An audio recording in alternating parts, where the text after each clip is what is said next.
Hello friends, कैसे हैं आप सभी लोग। आशा करता हूं आप सभी अच्छे होंगे।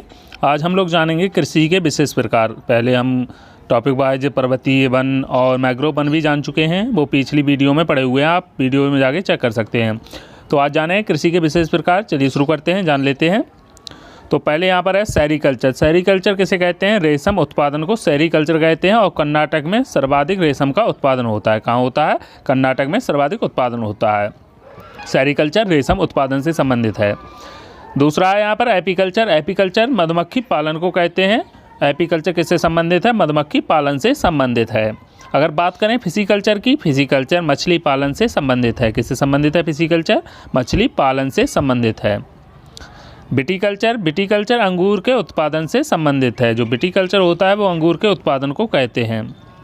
नेक्स्ट यहाँ पर है फ्लोरीकल्चर। फ्लोरीकल्चर फूल का उत्पादन होता है। यहाँ पे फ्लोर, यहाँ पर आप देख सकते हैं फ्लोरी, फ्लोवर, यहाँ पर आप यहाँ से फ्लो से भी याद कर सकते हैं फूल का उत्पादन। नेक्स्ट यहाँ पर है हार्टिकल्चर। हार्टिकल्चर फल का उत्पादन होता है। हार्टिकल्चर किसे कहते हैं? फल के उत्पादन को हार्टिकल्चर कहते हैं। अगर बात करें बर्मीकल्चर की, बर्मीकल्चर केंचुआ पालन होता है। केंचुआ का जो पालन होता है उसे बर्मीकल्चर कहते हैं। मैरीकल्चर किसे कहते हैं? मैरीकल्चर समुद्र जीव उत्पादन, जो समुद्री जीव होते हैं उनका उत्पादन करना, समुद्र से जीवों को पकड़ना और उनका उत्पादन करना मैरीकल्चर के अंतर्गत आता है। नेक्स्ट है ओलेरीकल्चर। ओलेरीकल्चर सब्जी उत्पादन को कहते हैं। ओलेरीकल्चर किसे कहते हैं? सब्जी उत्पादन को कहते हैं। नेक्स्ट टॉपिक यहाँ पर है कृषि की प्रमुख क्रांतियाँ। कृषि में जो प्रमुख क्रांतियाँ हुई हैं उनके बारे में जान लेते हैं। एग्जाम में ज़्यादातर इससे क्वेश्चन जरूर आते हैं। पहली है यहाँ पर हरित क्रांति। हरित क्रांति किससे संबंधित है? तो ये खाद्यान्न उत्पादन से संबंधित है। हरित क्रांति किससे संबंधित है? खाद्यान्न उत्पादन से संबंधित है। श्वेत क्रांति, श्वेत क्रांति दुग्ध उत्पादन से संबंधित है। भूरी क्रांति उर्वरक उत्पादन से संबंधित है। नीली क्रांति मत्स्य उत्पादन से संबंधित है। मछली किस में रहती है? जल में रहती है। जल का नल यहाँ पर रंग कैसा होता है? नीला, ऐसे भी याद रख सकते हैं। मत्स्य उत्पादन नीली क्रांति से संबंधित है। लाल क्रांति किससे संबंधित है? तो यहाँ पर टमाटर का रंग लाल होता है, मांस का भी रंग लाल होता है, तो ऐसे भी याद कर सकते हैं। लाल क्रांति टमाटर और मांस उत्पादन से संबंधित है। पीली क्रांति, पीली क्रांति तिलहन उत्पादन से संबंधित है। आप ऐसे भी याद रख सकते हैं। सरसों पीली होती है तो ये तिलहन से भी, आप जो सरसों तेल का रंग होता है वो भी पीला होता है, तो ऐसे भी याद रख सकते हैं। पीली क्रांति तिलहन उत्पादन से संबंधित है।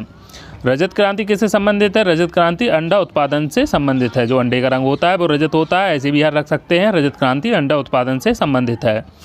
गोल क्रांति किससे संबंधित है? आलू उत्पादन से। आलू का आकार भी गोल होता है और गोल क्रांति यहाँ पर पूछा है, तो गोल क्रांति किससे हो जाएगी? आलू उत्पादन से। नेक्स्ट यहाँ पर देख लेते हैं गुलाबी क्रांति। गुलाबी क्रांति किससे संबंधित है? झींगा और प्याज उत्पादन से संबंधित है। अगर ऐसे याद रखना चाहें कि झींगा और प्याज का रंग कैसा होता है तो गुलाबी होता है, तो ऐसे भी याद रख सकते हैं। गुलाबी क्रांति झींगा और प्याज उत्पादन से संबंधित है। यहाँ पर काली क्रांति किससे संबंधित है? काली क्रांति पेट्रोलियम उत्पादन से संबंधित है।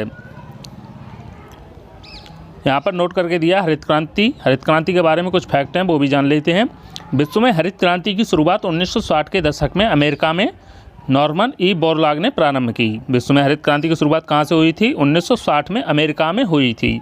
और किसने ये शुरुआत की थी? ये अमेरिका में नॉर्मन ई बोरलॉग ने शुरुआत की थी। हरित क्रांति की अमेरिका में 1960 में शुरुआत नॉर्मन ई बोरलॉग ने की थी, इसलिए इन्हें इसका जन्मदाता कहा जाता है। हरित क्रांति का जन्मदाता किसे कहा जाता है? नॉर्मन ई बोरलॉग को हरित क्रांति का जन्मदाता कहा जाता है, और इसी के लिए इन्हें शांति के क्षेत्र में नोबेल पुरस्कार मिला था।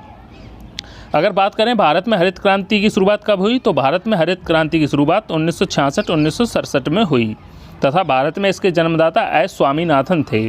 भारत में इसके जन्मदाता कौन थे? एस स्वामीनाथन थे। हरित क्रांति का सबसे अधिक प्रभाव गेहूँ पर हुआ, इसके बाद चावल पर हुआ। भारत की मुख्य खाद्यान्न फसल चावल ही है। अगर आपसे पूछा जाता है कि हरित क्रांति का भारत में जन्मदाता कौन है, तो ये एस स्वामीनाथन यहाँ पर भारत में हरित क्रांति के जन्मदाता हो जाएंगे। फसलों के उपनाम जान लेते हैं। फसलों के उपनाम होते हैं सफ़ेद सोना किसे कहते हैं? सफ़ेद सोना कपास को कहते हैं। सोने का रेशा किसे कहते हैं? जूट को सोने का रेशा कहते हैं। फलों का राजा किसे कहते हैं? आप जानते ही होंगे, आम को कहते हैं। और फलों की रानी अगर पूछा जाता है, फलों की रानी लीची को कहते हैं। फलों का राजा आम और फलों की रानी लीची। मसालों का राजा काली मिर्च को कहते हैं। मसालों की रानी इलायची को कहते हैं। दलहनों का राजा चना को कहते हैं और दलहनों की रानी मटर को कहते हैं। यहाँ पर और देख लेते हैं, शाकाहारी मांस किसे कहते हैं? शाकाहारियों का मांस मशरूम को कहते हैं। भारत का सोया प्रदेश कौन सा प्रदेश कहलाता है? मध्य प्रदेश को सोया प्रदेश कहते हैं, क्योंकि मध्य प्रदेश में बहुत आदात में सोया किया जाता है।